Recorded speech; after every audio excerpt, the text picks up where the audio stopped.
Hello YouTube, and welcome to How to Carry in the Mogami with me onboard G1. Today we're going to be looking at this Washington Naval Treaty cruiser constructed in the mid-1930s, apparently to the dimensions of the Washington Naval Treaty restrictions. Of course this was Imperial Japan, so they were lying through their teeth. The ship was significantly heavier than it was meant to be, and the 6-inch guns that it was supposed to mount could easily be swapped out and upgraded to 8-inch guns. Here I'm using the 6-inch guns in the Mogami in its 1935 configuration with the 1943 upgrades, and we're on a New Dawn map. Now, I'm going to show you how to carry games in a cruiser, which is primarily about getting control of parts of the map. Cruisers are your flexible ships that can control important points like the capture points or choke points or the middle of the map where you can engage anything with your range. Your first job in any sort of game is to move to a position where you can help the destroyers. And you can see we've got a couple of destroyers who are going to be doing our capping.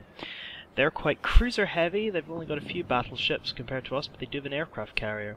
Fortunately, it's me and my Mogami, and we dinged them in our Atlanta, both ships which are competent at AA, and we should be able to do something about their aircraft. So you can see here I'm heading east to start off with. I think that I can take A very quickly, and then I'm going to swing back into the center.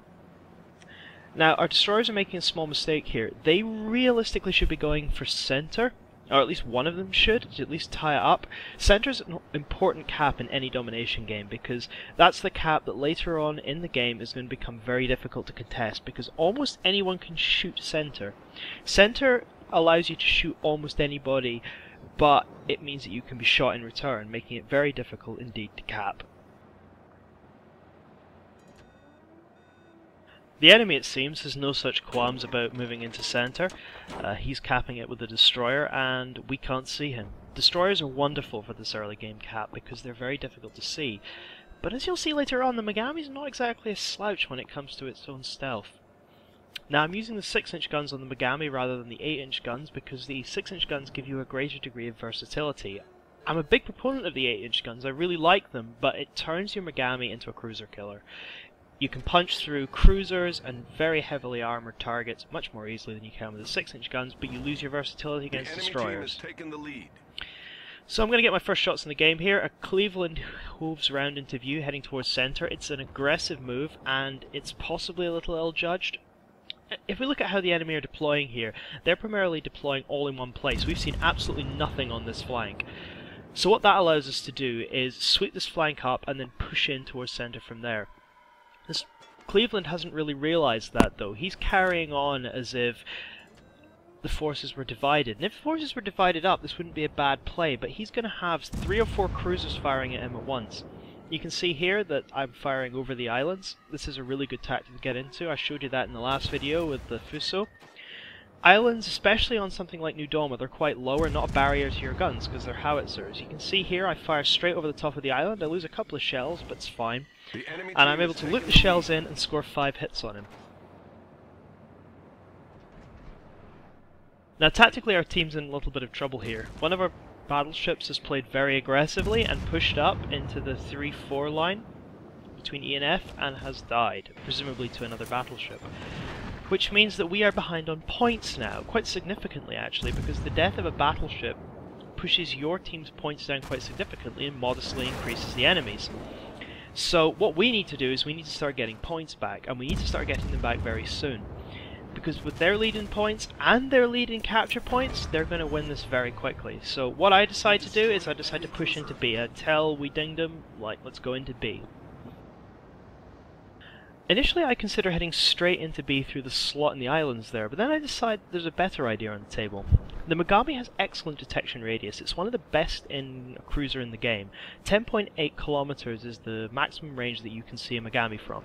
Should you be fortunate enough to have the basics of detectability skill, you can reduce your detection radius even further down to around 9.5 kilometers, which is great for such a powerful and fast-moving ship. Now fortunately, all the enemies have gone north. They've gone into capture C for some reason, which means that I am always going to be 10 kilometers away from them unless the destroyers loop in towards B, and they have no incentive to do so at the moment because there's a lot of cruisers down here, and they've got 2 isolated battleships in the west there that they're thinking, hey great, free food. So I'll leave my anti-aircraft on for the time being because I want to knock out the enemy scout planes that stand a chance of stopping me. Now that scout plane was from the Cleveland. It would have sat there rotating over B till the end of time, and it would have spotted me, so I make sure it dies first. And I say to my team, I'm going to stealth cap this point. Now I turn off my anti-aircraft just in case a squadron of aircraft comes in from over one of these islands, because if they do I'll start firing at them, and then any ships that are in range will see me because my anti-aircraft guns increase my detection range the same way firing my main guns does. The destroyer over there is not within range to see me yet, but he will be shortly. So I think, I hold my fire, I hold my fire, I hold my fire, because I can see that that B point is ticking down. He's pushing in towards B, but he can't see me yet, so I'm going to make sure I fire at the last possible moment to get the most undetected caps out of this thing. There we go, he's spotted me now because he's dropped within that 10.8 kilometer range. So I lock my AA back on, and I start firing on him. He's not in range to fire on me yet, and it's likely that because I've only just popped up, the other team's in a position to engage me yet. So I fire on him, and then I exit behind some islands. I make sure the islands can screen me from their enemy battleships. This is something you need to consider in the Mogami. It's very unwise to take on battleships in more than a cursory way, because battleships will fire straight through your citadel armor and make a real mess of your ship. And there's not an awful lot you can do about it. When you get hit by a battleship, or when you get hit by a very high caliber gun, it'll penetrate through your armor, which is better than it is in the Alba, but it's not that good and it'll hit your citadel. And the Mogami is prone to citadel hits, less so than the Alba is, but it's definitely a danger when engaging anything with bigger than 6-inch guns. So you should always try and limit your engagements in this ship. It's a bully, you want to be picking on the weak enemies. I take a pot shot at that Congo because of the smoke between me and him. I think that it probably is screening me. And then a Cleveland appears. Now this is the kind of target that I'm more interested in firing on, because I can actually do some serious damage to him, and he has what? About the same amount of health as me, maybe a little bit less. And at this point in the game, he's actually quite low on health. He's down to about 15,000. So I'm going to wail on him, because I'm going to take him out of the game. I'm going to try and take away their speed. The only way they can win this is if they use their speed to take our capture points. Because of the way they're deploying right now, they're pushing very far out to the west of the map. They're not even interested in threatening our capture points. They can see that there's battleships out there, and they want to kill those battleships. Because if they kill the battleships, then they win on points. They don't have to worry about the cap points. So my objective here, push them away from the battleships, but also keep them away from the cap points by taking away their speed.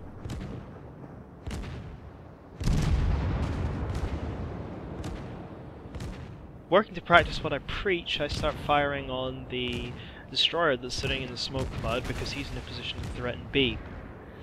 My gunnery isn't particularly good, so I don't do very much damage to it. However, notice what's happening here.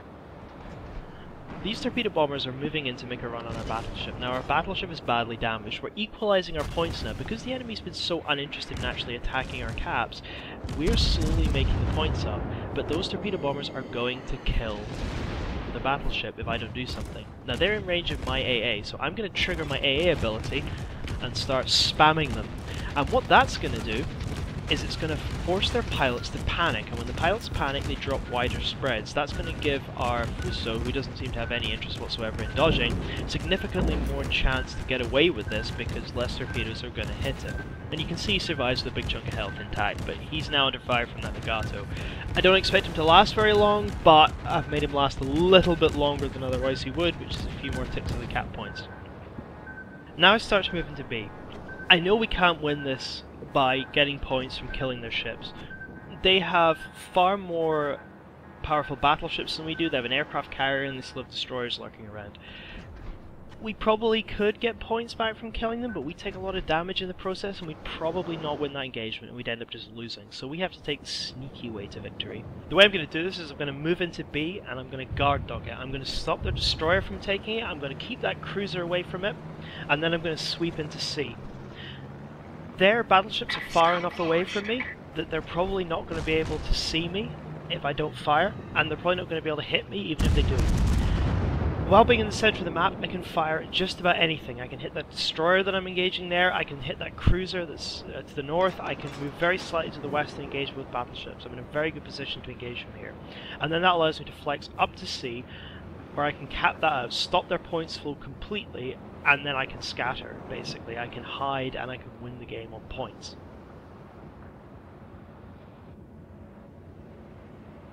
Now the destroyer's gone dark, I'm not sure where he's gone. He's in his smoke cloud, he's somewhere in there. I'm not interested in engaging him right now. I'm interested in trying to kill this enemy cruiser that's to the north there, because that will pull us back some points. So I start pushing in towards him. Unfortunately for me, before I can actually shoot him, our Fuso alphas him out, and that's that. Of course, maybe I should have ignored that destroyer, because all of a sudden, oh look, lots and lots and lots of torpedoes. Now it's a good job that I put my scout plane up there.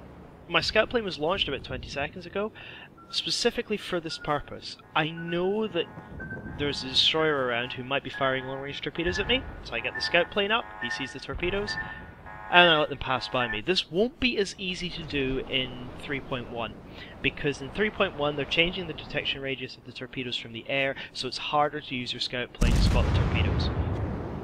Quick cheeky shock at the battleship, and then I start pushing in. The destroyer's on cooldown, he's reloading. So I can start moving in to engage him, and I get a little bit of a surprise present here after hitting that battleship, because their aircraft carrier gets spotted, and aircraft carriers are worth a lot of points. Same amount as a battleship, so if you can kill an aircraft carrier, not only do you make it far easier for your team to win, but you also increase your points total and make it even easier for your team to win. Now I'm also using my AA ability again here, because we've got another Fuso who doesn't seem even remotely interested in dodging stuff. He saw those torpedo bombers from over 10 kilometers away. I have no idea why he didn't turn into them. Don't be that battleship. My AA ability makes the enemy torpedo spread wide enough that the Fuso does actually survive it, but once again there's more torpedoes coming from that destroyer. He's not going to survive this initial round, which means that we're going to be even further down in points. I try my best to do damage to this destroyer, but I'm having an attack of bad gunnery. Fortunately we dinged him and his Atlanta is doing rather a lot better than I am, so I just console myself with dodging torpedoes and trying not to get sunk myself.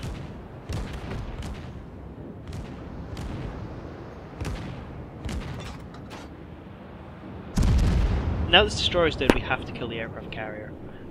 They have 850 points and we have 666. That means that our current rate of cap gain, they only have 50 ticks left before they win, and we have more than 50 ticks before we win. Killing the aircraft carrier will change that around a little bit by giving us more points and then less points. Aircraft carriers are worth as much as battleships and they're very squishy, so we're going to push in and try and kill him.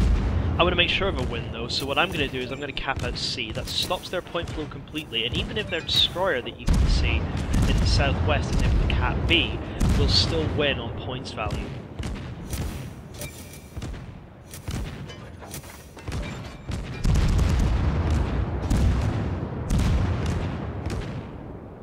I'm primarily using AP for this engagement because I find it does more reliable damage against aircraft carriers. They're squishy, but as long as you're able to hit the machinery spaces where you can see those smokestacks are, you'll deal very large amounts of damage even if you don't citadel the target. Now, we just dinged him as firing HE in order to set his flight deck on fire so that he can't launch aircraft.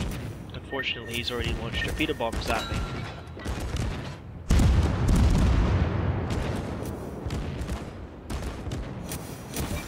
Since he died, our victory he wasn't is able to execute manual drop on me, so he set his aircraft to auto-drop on me after he was dead. Auto-drop's really stupid though, and he drops his torpedoes perpendicular to me. That does actually cause me a little trouble though, because his aircraft was spotting me. I don't want to slow down in order to dodge the torpedoes, but I also don't particularly want to turn either, because I'll hit them. And that means that I'm slightly in danger here of being hit by the Nagato, so I do the best I can to take out the aircraft. I experimentally turn off my AA, but I realize I'm still within range, and I continue wailing on them. However, I'm able to capture out B because the Nagato reacts far too late, and eventually the torpedoes do disappear, they run out of fuel, and I'm able to turn starboard and get an island between myself and him.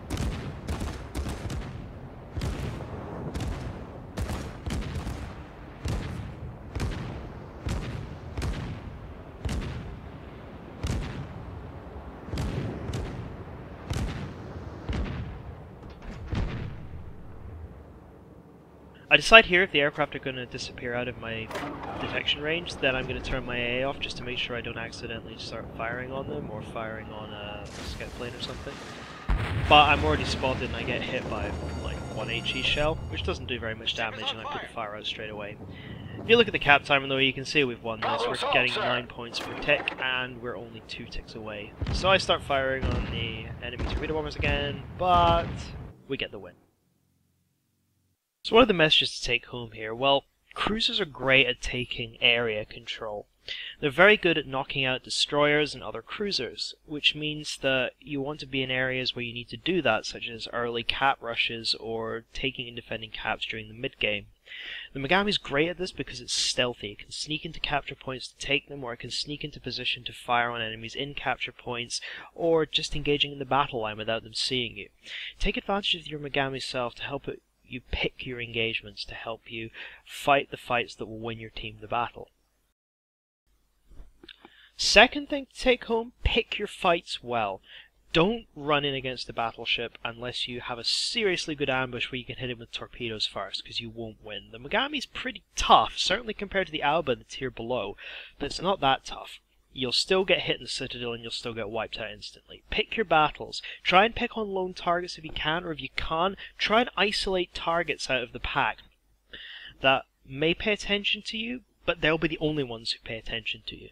Also want to consider your anti-aircraft when you're using a Mogami. It's not the biggest strength of a Japanese cruiser, but it is there. And I've had games where I've shot down 39-40 planes in the Mogami just because I've known when to use my AA ability. Use your AA ability at times when you think you can use it to make your battleships survive longer than otherwise they would. Make sure you use it to force aircraft to panic. Don't just use it to get a few extra kills. Use it for its intended purpose, which is to make the aircraft panic and screw up their drops. You'll get the kills anyway, you'll just do more along with it. Finally, carrying in cruisers requires you to have situational awareness, but of a type that's subtly different from battleships. In a battleship, you plan very far in advance the way that you're going to route yourself through the battle. Because they're slow, they have big guns, they can generally win the fights they get into. Cruisers, on the other hand, can't. Cruisers, you have to be constantly watching the minimap thinking, what can I beat here? It ties back into the original point I was making about picking your battles. You're really fast, but that means you can get into trouble very quickly if you drive yourself into a position where you're going to be fighting more than you can deal with. So you have to continually pay attention to your minimap and look for those fights you can win, just like you would in a battleship. But in a cruiser, you can flex to get to those fights. So if you have to go 2 or 3 minutes to win a fight with a destroyer, do it. Like, if the other choice is fighting a battleship and dying, spend the 2 or 3 minutes sailing around and fight a destroyer. If it means going and capturing a capture point, like it's 5 minutes away because that'll win you the game, do that. Make sure you do these things that require cruisers to flex. Take advantage of the speed. Don't just try and play it like either a big DD or a mini BB. Play it like a flexible ship that can do lots and lots of different things in any one game. Very last thing, I promised there were some comments in my last video that it was a little bit too dark and I was a little bit too quiet. I've got a new editing software which should rectify those issues, but if it hasn't, do let me know. If you've got any comments about the video production or the video itself, then please put them in the comments and I'll try and answer. And if you like the video, then give it a like, it really helps me out. Good luck guys, see you on the sea.